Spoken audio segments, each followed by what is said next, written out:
વિદ્યાર્થી મિત્રો, આજે આપણે 11 સાયન્સ ચેપ્ટર નંબર 2 એનો લેક્ચર નંબર 03 જોઈશું. અને આ લેક્ચરમાં આપણે કેટલીક વ્યાખ્યાઓને સમજી લઈએ. તો ચલો પહેલાં આપણે સમસ્થાનિકની વાત કરી લઈએ કે સમસ્થાનિક કહેવાય કોને, જેને આપણે ઇંગ્લિશમાં કહીશું આઇસોટોપ. બરાબર, તો આઇસોટોપ કોને કહેવાય, સમસ્થાનિક કોને કહેવાય? તો ધ્યાન આપજો, મારી પાસે આ બે તત્વો છે. દાખલા તરીકે તમારી સામે મેં આ બે તત્વો મૂકી દીધા છે. બરાબર, યસ. મને બતાવો આના પરમાણુ ક્રમાંક કેવા છે? તો 1 1, એનો મતલબ પરમાણુ ક્રમાંક સરખા છે આ બંને તત્વોના. યસ, પણ પરમાણુ ભાર કેવા છે? તો આનો પરમાણુ ભાર 1 યુ છે, જ્યારે આનો પરમાણુ ભાર 2 યુ છે. તો બોલો, આ બે એવા તત્વો છે કે જેના પરમાણુ ક્રમાંક સમાન છે પણ પરમાણુ ભાર અલગ અલગ છે. યસ, તો આ બે તત્વોને એકબીજાના શું કહીશું આપણે? સમસ્થાનિકો કહીશું. ચલો ક્લિયર. તો આ બે તત્વો વચ્ચે જે રિલેશન છે એને કહેવાય છે સમસ્થાનિક. તો બોલો, સમસ્થાનિક કોને કહેવાય? તો કહી દો, એવા તત્વો કે જેમના પરમાણુ ક્રમાંક સમાન હોય.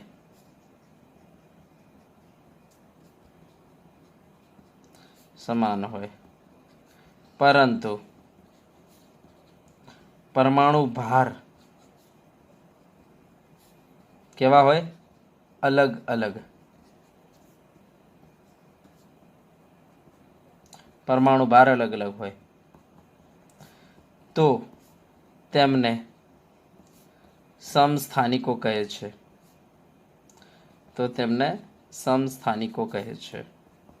બરાબર, તો એ બે તત્વો વચ્ચે જે રિલેશન છે એને શું કહેવાય? સમસ્થાનિક. હવે સમસ્થાનિકમાં હંમેશા યાદ રાખો, ઇલેક્ટ્રોનની સંખ્યા સરખી હોય. બરાબર, ધ્યાન આપજો, સમસ્થાનિકમાં ઇલેક્ટ્રોનની સંખ્યા સરખી હોય. જેમ કે જો હું તમને એક ઉદાહરણ આપી દઉં કે હાઇડ્રોજન જે છે ને એને 3 સમસ્થાનિકો છે. હાઇડ્રોજન જે છે, બરાબર, હાઇડ્રોજન 3 સમસ્થાનિકો ધરાવે છે. 3 સમસ્થાનિકો ધરાવે છે. બરાબર, જેમ કે જુઓ, એક છે 1H1, બીજો છે 1H2 અને ત્રીજો છે 1H3. આમ હાઇડ્રોજનને 3 સમસ્થાનિકો છે. આનું નામ છે પ્રોટિયમ, આનું નામ છે ડ્યુટોરિયમ, આનું નામ છે ટ્રિટિયમ.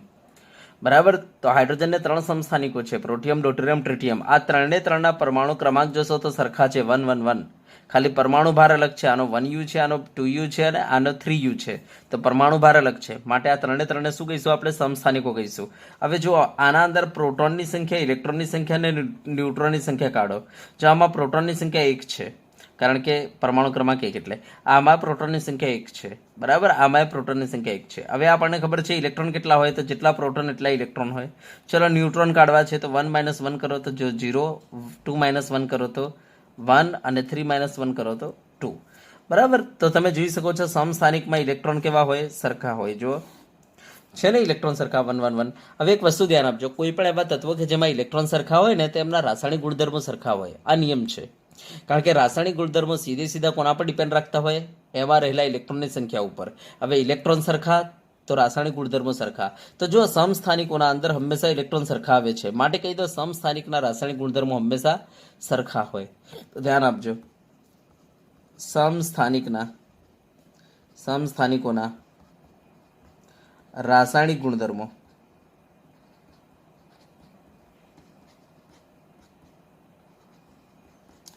સમાન હોય છે.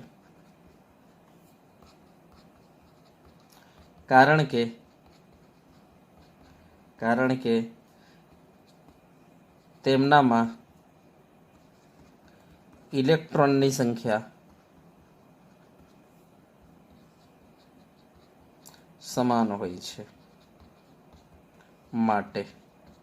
બરાબર, યસ. આમના યાદ રાખજો, સમસ્થાનિકના ભૌતિક ગુણધર્મો અલગ હોય. કારણ કે તમે જોઈ શકો છો પરમાણુ ભાર જુઓ કેવા હોય સમસ્થાનિકના, અલગ અલગ. અને જ્યારે પરમાણુ ભાર અલગ હોય ને, એટલે તરત જ ભૌતિક ગુણધર્મો બદલાઈ જાય. કારણ કે ભૌતિક ગુણધર્મ એટલે વજન કહેવાય. દાખલા તરીકે આનું વજન 1 યુ, આનું વજન 2 યુ, આનું વજન 3 યુ. તો ધ્યાન આપજો, સમસ્થાનિકના ભૌતિક ગુણધર્મો કેવા હોય? જુદા જુદા હોય છે. સમસ્થાનિકોના ભૌતિક ગુણધર્મો જુદા જુદા હોય છે. બરાબર, તો નોંધીને રાખજો. હવે જો હું તમને આ હાઇડ્રોજન વિશે કહી દઉં કે આપણે એકચ્યુઅલી આપણી પાસે એક ચેપ્ટર છે જેનું નામ છે ચેપ્ટર નંબર 9 હાઇડ્રોજન. એમાં ડિટેલથી આપણે હાઇડ્રોજનના સમસ્થાનિક વિશે ભણીશું. બસ ખાલી અહીંયા એક એક્સ્ટ્રા પોઈન્ટ હું કહી દઉં કે આ ડ્યુટોરિયમ જે છે ને 1H2, યસ, આનું બીજું નામ છે ભારે હાઇડ્રોજન. એનું બીજું નામ શું છે? ભારે હાઇડ્રોજન. અને આ જે 1H3 છે ને જેનું નામ ટ્રિટિયમ છે, આ રેડિયો એક્ટિવ છે. તો આ બે વધારાની બાબત જો તમારે યાદ રાખવી હોય તો રાખી શકો છો. તો ટ્રિટિયમ શું છે? આપણો રેડિયો એક્ટિવ છે. અને આ 1H2 શું છે? ભારે હાઇડ્રોજન છે. બરાબર, તો આ વસ્તુ નોંધીને રાખજો. ચલો, ક્લિયર થઈ ગયું. તો સમસ્થાનિક કોને કહેવાય લગભગ ખબર પડી ગઈ હશે. સમસ્થાનિકનો મતલબ એવો છે કે કોઈ પણ એવા બે તત્વો લઈ લો કે ભાઈ જેના પરમાણુ ક્રમાંક સમાન હોય પણ પરમાણુ ભાર અલગ હોય. એનો મતલબ કે કોઈ પણ એક એવું તત્વ કે જે અલગ અલગ વજન ધરાવતું હોય ને એને જ કહેવાય સમસ્થાનિક.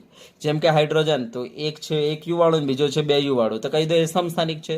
જેમ કે કાર્બન, એક છે 12 U વાળો, ને એક છે 13 U વાળો, ને એક છે 14 U વાળો, તો આપણે કહી દઈશું આ ત્રણે સમસ્થાનિક કહેવાય. કારણ કે કાર્બન કાર્બન કાર્બન જે ત્રણ લીધા હશે એમાં પ્રોટોન તો કેવા હશે? સરખા જ હશે, 6 બરાબર.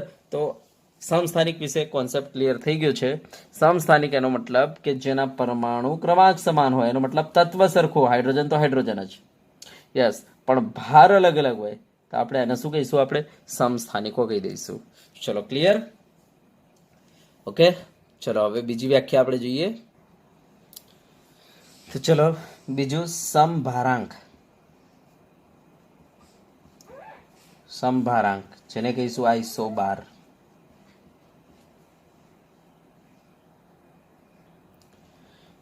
તો આપણે કહીશું એવા તત્વો કે જેના પરમાણુ ભાર સરખા હોય. યસ, બરાબર. પરમાણુ ક્રમાંક અલગ અલગ પરંતુ પરમાણુ ભાર સરખા હોય. બરાબર, તો એમને કહેવાય એકબીજાના સમભારાંકો. તો આપણે કહીશું એવા તત્વો કે જેમના પરમાણુ ભાર સમાન હોય પરંતુ પરમાણુ ક્રમાંક જુદા જુદા હોય.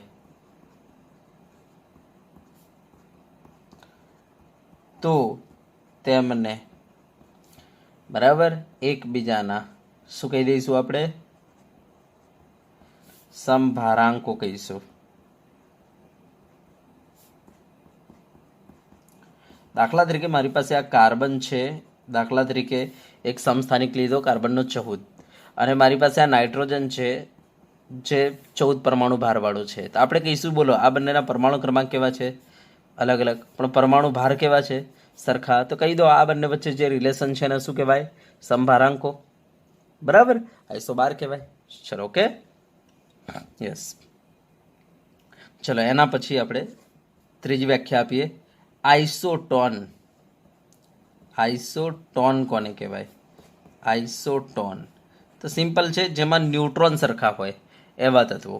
બરાબર, કે જેમાં ન્યુટ્રોન સરખા હોય. તો આપણે લખી નાખીએ ભાઈ એવા તત્વો કે જેમાં ન્યુટ્રોનની સંખ્યા કેવી હોય?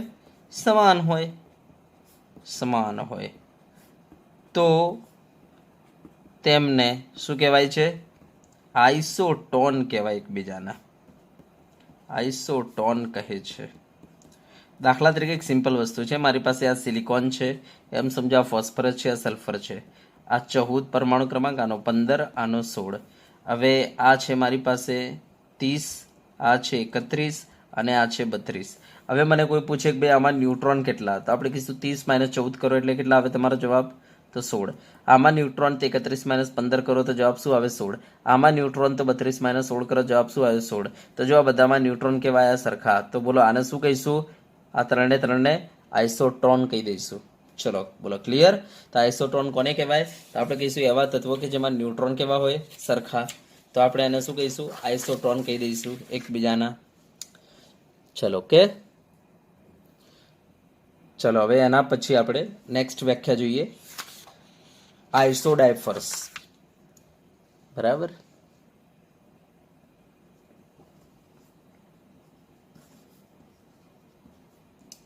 આઇસોડાયફર્સ ડાયફર્સ, આઈસો ડાયફર્સ. ચલો આઈસો ડાયફર્સ કોને કહેવાય? તો સિમ્પલ છે, ધ્યાન આપજો. કેન્દ્રમાં શું હોય? પ્રોટોન અને ન્યુટ્રોન. આ બે વસ્તુ કેન્દ્રમાં હોય ને, યસ. બહાર શું હોય? ઇલેક્ટ્રોન હોય. તો હવે ધ્યાન આપજો, કેન્દ્રમાં પ્રોટોન અને ન્યુટ્રોન હોય તો આ બંનેનો તફાવત કાઢો. બરાબર, જો તમારો પ્રોટોન અને ન્યુટ્રોનનો તફાવત તમે કાઢશો અને જો તફાવત તમારો બે તત્વોમાં સરખો આવી જાય ને, તે બે તત્વો વચ્ચે જે સંબંધ છે એને કહેવાય આઈસોડાયફર્સ. સમજાવત ને? તો આપણે કહીશું એવા તત્વો કે જેમાં પ્રોટોન અને ન્યુટ્રોન ની સંખ્યા નો તફાવત જુદો હોય, ની સંખ્યાનો તફાવત કેવો હોય? સમાન હોય. તો તેમને શું કહેવાય છે? આઈસોડાયફર્સ કહે છે. એકબીજાના શું કહેવાય? આઈસોડાયફર્સ કહે છે. દાખલા તરીકે મારી પાસે આ બોરોન છે, પરમાણુ ક્રમાંક 11. મારી પાસે આ કાર્બન છે, પરમાણુ ક્રમાંક 6 અને આ 13 હું લઉં છું. તો ચલો ચેક કરીએ. મને બતાવજો આમાં પ્રોટોન કેટલા? તમે કહેશો 5. હું તમને કહું ન્યુટ્રોન કેટલા? તમે શું કરશો? 11 - 5 કરશો એટલે તમારો જવાબ આવ્યો 6. હું તમને કહું છું આ બંનેનો તફાવત લો, તફાવત તમારો 1 આવ્યો. ચલો એ રીતના અહીંયા ચેક કરો. પ્રોટોન કેટલા? 6. ન્યુટ્રોન કાઢો તો 13 - 6 કરો, કેટલો આવશે? 7. આ બંનેનો તફાવત લો, જો તમારો તફાવત 1 આવ્યો. તો તમે જોઈ શકો છો પ્રોટોન અને ન્યુટ્રોનનો તફાવત આમાં કેવો છે? બરાબર, તો સરખો છે ને, તો કહી દે એને આઈસોડાયફર્સ. અને યાદ રાખવાનો બેસ્ટ તરીકો કયો છે? તો કેન્દ્રમાં પ્રોટોન ને ન્યુટ્રોન હોય ને, તો બસ યાદ રાખવાનો તરીકો એ છે કે ભાઈ પ્રોટોન ન્યુટ્રોનનો તફાવત જો સમાન હોય તો એવા તત્વોને આપણે શું કહીશું? આઈસોડાયફર્સ. તો કેન્દ્રમાં શું હોય? Proton neutron. તો બસ એ બંનેનો તફાવત. તો એ રીતના આપણે યાદ રાખીશું. યાદ કેવી રીતના રાખીશું? પરમાણુના કેન્દ્રમાં શું? તો પ્રોટોન ન્યુટ્રોન. તો બસ એ બંનેનો તફાવત સમાન હોય તો કહી દો એને આઈસોડાયફર્સ. ચલો ઓકે, યસ. ચલો નેક્સ્ટ વ્યાખ્યા. આઈસોસ્ટર્સ કોને કહેવાય? આઈસોસ્ટર્સ કોને કહેવાય? આઈસોસ્ટર્સ કોને કહેવાય? હા, તો ધ્યાન આપજો. આપણે કહીશું કે દાખલા તરીકે મારી પાસે આ કાર્બન ડાયોક્સાઇડ છે, ધ્યાન આપજો, અને મારી પાસે આ N2O છે. હું તમને કહું ભાઈ આમાં કેટલા પરમાણુ? તમે કહેશો સાહેબ જો આમાં 3 પરમાણુ છે, કાર્બન અને 2 ઓક્સિજન. હું તમને કહું આમાં કેટલા પરમાણુ? તમે કહેશો સાહેબ 3 પરમાણુ, કારણ કે 2 નાઇટ્રોજન ને 1 ઓક્સિજન. બરાબર, તો પરમાણુની સંખ્યા તો તમે જોઈ લીધી. ઓકે, હવે હું તમને એમ કહું છું કે ભાઈ ઇલેક્ટ્રોનની સંખ્યા કાઢજો. આમાં ઇલેક્ટ્રોનની સંખ્યા કેટલી? તો તમે ઇલેક્ટ્રોનની સંખ્યા કેવી રીતના કાઢશો? કાર્બનમાં 6 અને ઓક્સિજનમાં 8. બરાબર, તો 8 દુની 16, 16 ને 6 22. તો આમાં ઇલેક્ટ્રોનની સંખ્યા કેટલી છે? 22 છે. ચલો આમાં કાઢો તો આમાં 7 ઇલેક્ટ્રોન. બરાબર, નાઇટ્રોજનમાં તો 7 દુની 14, 14 ને પેલા 8. બોલો 14 ને 8 કેટલા થાય? તો 22. તો તમે જોઈ શકો છો કે આ બંનેમાં ઇલેક્ટ્રોનની સંખ્યા કેવી છે? સરખી. અને સાથે સાથે પરમાણુની સંખ્યા સરખી. તો બસ આ બંનેને કહીશું એકબીજાના આઈસોસ્ટર્સ. તો આપણે કહીશું કે જેમાં પરમાણુની સંખ્યા તથા ઇલેક્ટ્રોનની સંખ્યા સમાન હોય તો તેમને આઈસોસ્ટર્સ કહે છે. આઈસોસ્ટર્સ કહે છે. ચલો ડન, યસ. તો આ 5મી વ્યાખ્યા જોઈ લેજો આઈસોસ્ટર્સની. ઓકે, ચલો હવે આપણે તમને બતાવીએ સમ ઇલેક્ટ્રોનિક સ્પીસીઝ કોને કહેવાય. બરાબર, સમ ઇલેક્ટ્રોનિક સ્પીસીઝ કોને કહેવાય? તો આપણી 6ઠ્ઠી વ્યાખ્યા, સમ ઇલેક્ટ્રોનિક સ્પીસીઝ કોને કહેવાય?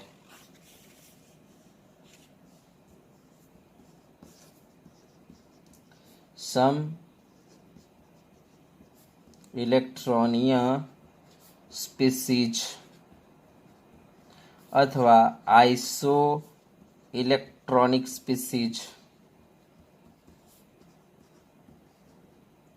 બરાબર, તો બરાબર ધ્યાનથી જોજો. દાખલા તરીકે મારી પાસે આ N-3 છે, મારી પાસે આ O-2 છે, મારી પાસે આ F- છે, મારી પાસે આ નિયોન છે, મારી પાસે આ Na+ છે. હવે હું તમને પૂછું ભાઈ આના અંદર ઇલેક્ટ્રોન કેટલા, ચલો આમાં ઇલેક્ટ્રોન કેટલા, તો તમે કહેશો કે ભાઈ આમાં ઇલેક્ટ્રોન કેટલા હશે, તો નાઇટ્રોજનનો પરમાણુ ક્રમાંક કેટલો છે ત્યારે સમજો 7, તો આમાં 7 ઇલેક્ટ્રોન હશે.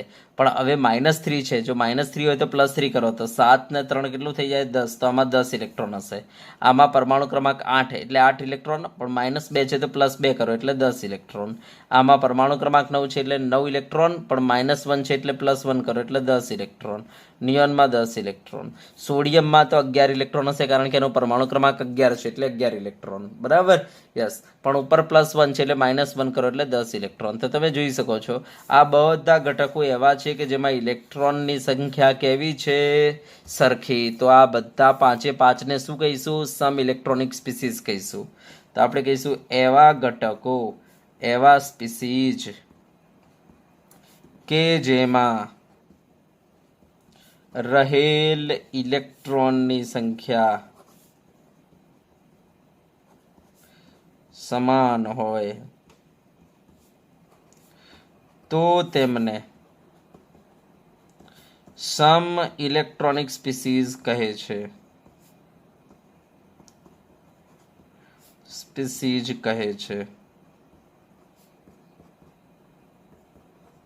Okay, done. ચલો બીજા આવા કોઈક ઉદાહરણ આપવા હોય તો જો હું આપું છું, ધ્યાન આપજો. ઉદાહરણ બીજા, દાખલા તરીકે મારી પાસે Ca+2 છે, મારી પાસે આ K+ છે, મારી પાસે આ Cl- છે, મારી પાસે આ આર્ગોન છે. બરાબર, મારી પાસે આ S-2 છે. તો ચલો આમાં ઇલેક્ટ્રોન કેટલા, તો મને બતાવો. Ca કેલ્શિયમમાં કેટલા ઇલેક્ટ્રોન હોય 20, 20માંથી +2 એટલે -2 કરો એટલે કેટલા થઈ ગયા 18 ઇલેક્ટ્રોન. પોટેશિયમમાં કેટલા ઇલેક્ટ્રોન હોય તો 19, હા તો 19 ઇલેક્ટ્રોન. હા M+1 છે એટલે 1 માઇનસ કરો તો 18 ઇલેક્ટ્રોન. ક્લોરીનમાં કેટલા 17, 17 ને 1 માઇનસ છે એટલે +1 કરો તો 18 ઇલેક્ટ્રોન. આર્ગોનમાં 18 ઇલેક્ટ્રોન. બરાબર, સલ્ફરમાં કેટલા 16, 16 ને -2 છે એટલે +2 કરો એટલે 18 ઇલેક્ટ્રોન. તો આ થઈ ગયું આ સમ ઇલેક્ટ્રોનિક સ્પીસીસ છે.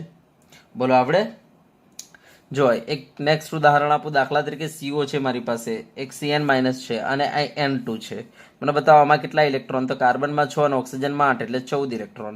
બોલો Cn- માં કેટલા ઇલેક્ટ્રોન, તો કાર્બનમાં 6, નાઇટ્રોજનમાં 7.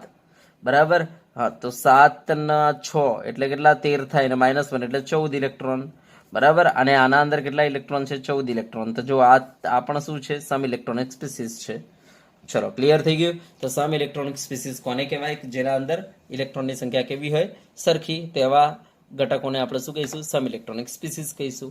તો આ 4 વ્યાખ્યાઓ આપણને આવડવી જોઈએ. બરાબર, કઈ કઈ વ્યાખ્યાઓ મેં બતાવી તમને. પહેલા સમસ્થાનિક, જેમાં પરમાણુ ક્રમાંક સરખા. બરાબર, પરમાણુ ભાર અલગ અલગ. પછી સમભારાંક, જેના અંદર પરમાણુ ભાર સરખા પણ પરમાણુ ક્રમાંક અલગ અલગ. એના પછી આઇસોટોન, જેમાં ન્યુટ્રોન સરખા. એના પછી આઇસો ડાયફર્સ, જેમાં કેન્દ્રમાં રહેલા પ્રોટોન ન્યુટ્રોન હોય ને, તો એ બસ એ પ્રોટોન ન્યુટ્રોનની સંખ્યા જે છે એનો તફાવત સરખો, એને કહી દો આઇસો ડાયફર્સ. પછી એના પછી આઇસોસ્ટર્સ કોને કહેવાય, તો આપણે કહીશું જેમાં પરમાણુની સંખ્યા અને ઇલેક્ટ્રોન બંને સરખા હોય એને કહેવાય આઇસોસ્ટર્સ. અને સમ ઇલેક્ટ્રોનિક સ્પીસીસ કોને કહેવાય, તો કહી દો જેમાં ઇલેક્ટ્રોનની સંખ્યા કેવી હોય, સરખી, તેને કહેવાય સમ ઇલેક્ટ્રોનિક સ્પીસીસ. ચલો ક્લિયર છે. ઓકે, તો ચલો હું એક હોમવર્ક આપું છું, ધ્યાન આપજો.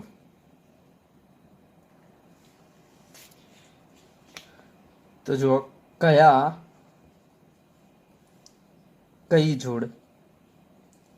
કઈ જોડ સમ ઇલેક્ટ્રોનિક સ્પીસીસ છે.